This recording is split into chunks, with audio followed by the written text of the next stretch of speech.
आज की जो स्टोरी है इसका नाम है फादर एंड सन। तो सबसे पहले मैं स्टोरी को रीड करूँगी, पढ़ूँगी इंग्लिश में, और फिर इसके बाद इस स्टोरी का हिंदी में ट्रांसलेशन करेंगे। हिंदी में मतलब भी मैं आपको समझाऊँगी। तो चलिए शुरू करते हैं। Father and sun.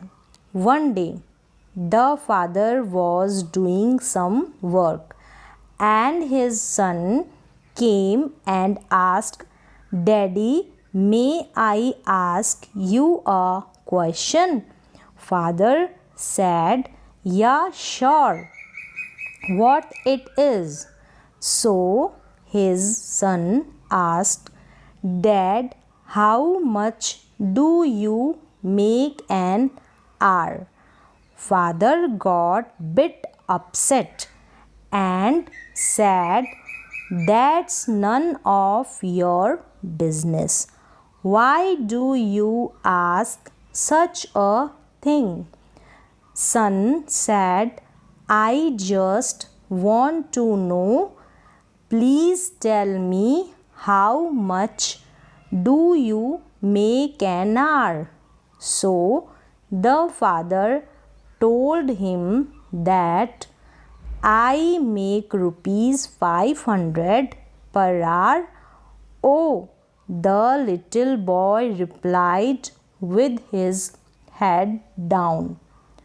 Looking up, he said, "Dad, may I please borrow rupees 300? The father furiously said, "If the only reason you asked about my pay is so that you can borrow some money to buy a silly toy or other nonsense, then march yourself to your room and go to bed. Think why you are being so selfish. I work hard every day and do not like this childish behavior." The little boy quietly went to his room and shut the door. The man sat down and started to get even angrier about the little boy's questions. How dare he ask such questions? Such questions only to get some money.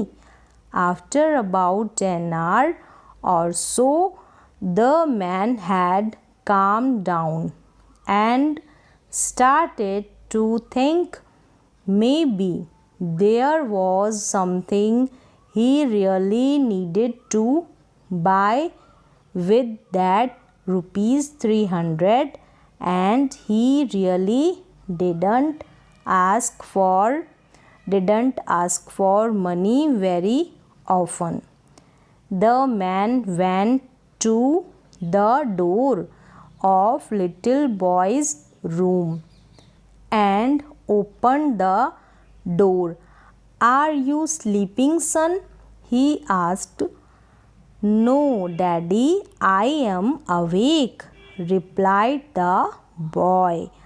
"I have been thinking maybe I was too hard on you earlier," said the man. "It's been a long day and I took out my aggravation on you. Here's the rupees 300 you asked for." The little boy sat straight up, smiling. "Oh, thank you, Dad," he yelled. Then, reaching under his pillow, he pulled some crumpled up notes. The man, seeing that the boy already had money, started to get angry again.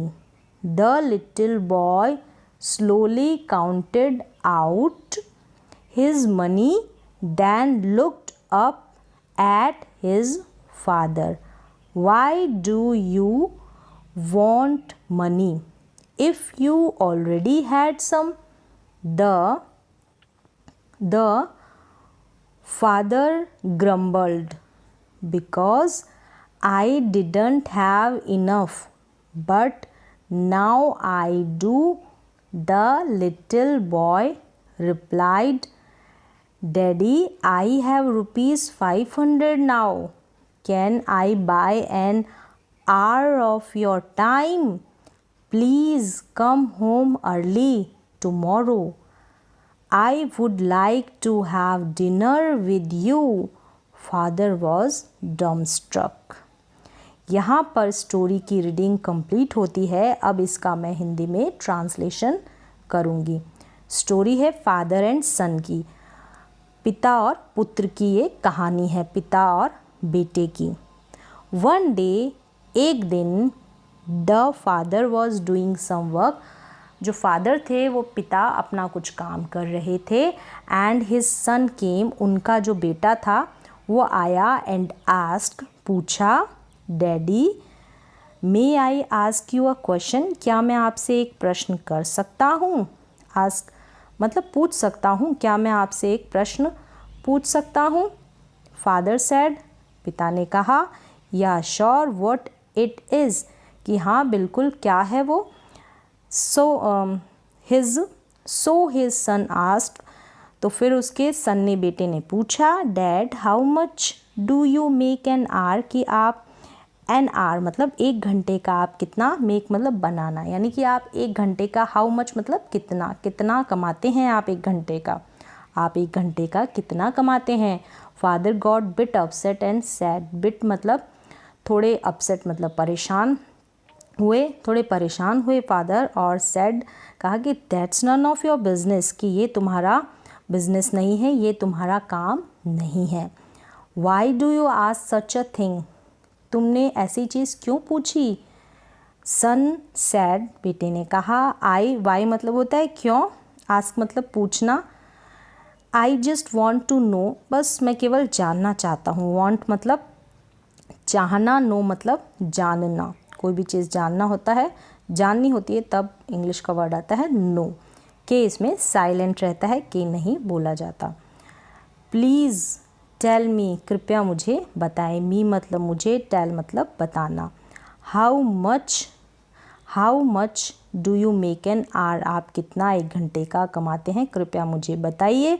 So the father told him that, फिर इसलिए father ने कहा, told मतलब बताया, कहा कि I make rupees 500 per hour, मैं 500 रुपये पर आवर का कमाता हूँ, प्रति घंटा 500 रुपये। Oh, the little boy replied with his head down, नीचे सर करके उसने रिप्लाई किया, छोटे बच्चे ने, ओ अच्छा तो आप इतना कमाते, ऐसे करके उसने जवाब दिया बच्चे ने। लुकिंग अप, फिर ऊपर देखा, और ही सैड, डैड कहा कि डैड को, मे आई प्लीज़ बोरो रुपीज़ 300, कि मैं क्या आपसे 300 रुपये उधार ले सकता हूँ? बोरो मतलब उधार लेना होता है। द फादर फ्यूरियसली, फ्यूरियसली का मतलब गुस्से में क्या बोला फादर, क्या कहा? If the only reason you ask about my pay is so that you can borrow some money to buy silly toy और अदर नॉनसेंस, क्या तुम मुझसे पैसे इसलिए ही उधार लेना चाहते हो कि कुछ बेकार से, मूर्ख से जो खिलौने हैं वो खरीद सको, और कुछ बेकार, ऐसे ही कुछ बेकार फालतू चीज़ों के लिए? बोरो मतलब उधार होता है, बाय मतलब खरीदना होता है, सिली मतलब मूर्ख होता है, नॉनसेंस का मतलब होता है बकवास, सम मतलब कुछ होता है। देन मार्च, अब यहाँ पर लिखा है मार्च, मार्च का मतलब महीना, जो मार्च है जनवरी फरवरी मार्च, वो वाला नहीं है। मार्च का मतलब चलकर जाना, तुम योरसेल्फ टू योर रूम, तुम फिर क्या करो कि तुम अपने रूम की तरफ जाओ और अपने बिस्तर पर जाओ, मतलब जाकर सो जाओ। गो टू बेड का मतलब यहाँ पर है सोने का।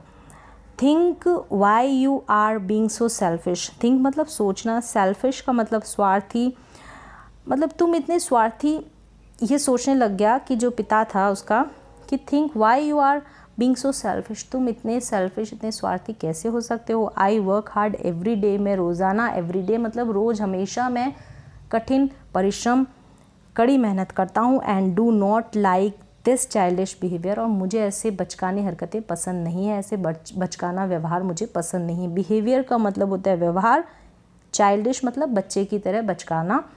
The little boy quietly went to his room, अब जो छोटा बच्चा था वो चुपचाप अपने कमरे की तरफ चला गया। शट द डोर, और दरवाज़ा बंद कर लिया। द मैन सेट डाउन, अब जो पिता था वो बैठ गया। And started to get even angrier about the little boy's question, अब वो गुस्सा होना शुरू कर दिया। पिता बैठ के और ज़्यादा गुस्सा होने लग गया जो भी उसके बच्चे ने प्रश्न किया उसको सोच सोच कर। हाउ डेयर, डेयर मतलब हिम्मत, डेयर का मतलब हिम्मत। He asked such questions only to get some money, सोचने लग गया कि how dare he asked such, उसमें इतनी हिम्मत कैसे हुई कि वो मुझे इस प्रकार के प्रश्न कर सके मुझसे। आफ्टर अबाउट एन आवर और so the man had calm down and started to think, calm down मतलब शांत करना। कुछ घंटों के बाद उसने लगभग अपने आप को शांत किया एंड स्टार्टेड टू थिंक, और फिर उसने सोचना क्या शुरू कर दिया। मे बी का मतलब होता है शायद there was something he really needed, really का मतलब सचमुच, नीडेड का मतलब ज़रूरत या आवश्यकता, टू बाय खरीदना विद दैट ₹300 की, सच में हो सकता है कि उसे कुछ ना कुछ चीज़ खरीदने की ज़रूरत पड़ी है, सच में ही कुछ खरीदना हो, उसे बाय करना हो। एंड ही रियली डिडंट, जिसकी उसको ज़रूरत हो। And he really didn't ask for money very often, very often का मतलब होता है अक्सर, बार बार जो चीज़ करनी होती है उसके लिए हम यूज़ करते हैं वेरी ऑफन, ज़्यादातर मतलब हमेशा तो वो मुझसे नहीं मांगता इतने पैसे।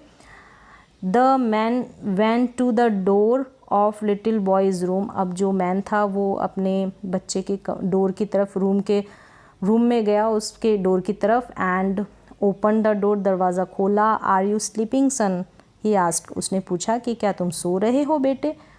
नो डैडी, फिर बच्चे ने क्या जवाब दिया, रिप्लाई दिया कि no daddy I am awake, मैं अवेक का मतलब है जगा हुआ, कि मैं अभी जगा हुआ हूँ। I have been thinking maybe I was too hard on you earlier said the man, अब मैन ने क्या कहा कि अर्लियर मतलब पहले, कि पहले मैं तुमसे शायद बहुत ज़्यादा सख्त हो गया तुम्हारे ऊपर। हार्ड का मतलब है सख्त। सोचने लगा कि शायद मैं ज़्यादा गुस्से में हो गया, ज़्यादा तुम्हारे ऊपर गुस्सा किया मैंने। It's been a long day and I took out my aggravation on you, कि बड़ा ही लंबा दिन था, मतलब पूरे दिन उसने काम किया, थक गया, परेशान हो गया होगा, तो बहुत लंबा दिन था, तो शायद मैंने अपने एग्रीवेशन को, अपने क्रोध को, अपने गुस्से को तुम्हारे ऊपर उतार दिया। Hairs the rupees 300 you ask for, ये रहे 300 रुपये जिनके लिए मुझे तुमने पूछा था। The little boy set straight up, अब जो छोटा बच्चा था वो बैठ गया एकदम बिल्कुल सीधा, स्ट्रेट अप का मतलब बिल्कुल सीधा, और हंसने लगा। ओह थैंक यू डैड, उसने धन्यवाद दिया अपने पिता को। ही येल्ड का मतलब चिल्लाया, खुशी से चिल्लाया, मीन्स खुशी से चिल्लाया। देन फिर reaching under his pillow he pulled some crippled up notes, फिर क्या, रीच मतलब पहुंचना, पिल्लो मतलब तकिया, क्रिपल्ड मतलब फटे क्या, नोट्स पैसे रुपए, पुल्ड मतलब उठाना। अब उसने क्या किया, तकिए के नीचे कुछ फटे हुए नोट पड़े थे, वहाँ पर वो पहुँचा और वो नोट उठाए। The man seeing that the boy already मतलब पहले से ही हैड मनी, उसके पास तो पहले से ही पैसे थे। The man seeing that the boy already had money started to get angry again, फिर से स्टार्टेड शुरू कर दिया उसने फिर से गुस्सा होना। ऑलरेडी मतलब पहले से ही। अब पिता ने कहा कि उसके पास तो पहले से ही पैसे थे, और ज़्यादा अधिक वो गुस्सा होने लग गया, पिता उसका, लड़के का।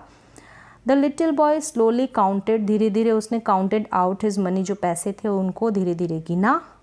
Then looked up at his father, फिर उसने अपने पापा की तरफ देखा, फादर की तरफ। Why do you want money if you already had some, the father grumbled का मतलब है शिकायत या बड़बड़ाना। अब उसने कहा, उसके पिता ने, कि जब तुम्हारे पास ऑलरेडी पहले से ही पैसे हैं तो तुमने मुझसे क्यों मांगे। Because I didn't have enough, फिर उसने कहा कि मेरे पास क्या नहीं थे, काफ़ी नहीं थे। But now I do, the little boy replied किया, उसने जवाब दिया कि मेरे पास काफ़ी पैसे नहीं थे जितने उसकी ज़रूरत होगी, जितनों की उसे, और अब मेरे पास काफ़ी है। डैडी आई हैव ₹500 नाउ, अब मेरे पास 500 रुपये है। Can I buy an hour of your time, क्या मैं आपके समय से 1 घंटा खरीद सकता हूँ? आपका जो समय है उसमें से 1 घंटा मैं बाय कर सकता हूँ। प्लीज़ कृपया कम होम अर्ली, होम मतलब घर, अर्ली मतलब जल्दी, टुमारो मतलब कल, कृपया आप कल घर जल्दी आना। I would like to have dinner with you, मैं आपके साथ डिनर करना पसंद करूँगा। फादर वॉज डम स्ट्रक, जो फादर था, उसका पिता था, वो एकदम भौचक्का रह गया, हक्का बक्का रह गया। तो यहाँ पर स्टोरी का ट्रांसलेशन कंप्लीट होता है। तो ये स्टोरी आपको समझ में भी आई होगी। तो आज के लिए बस इतना ही।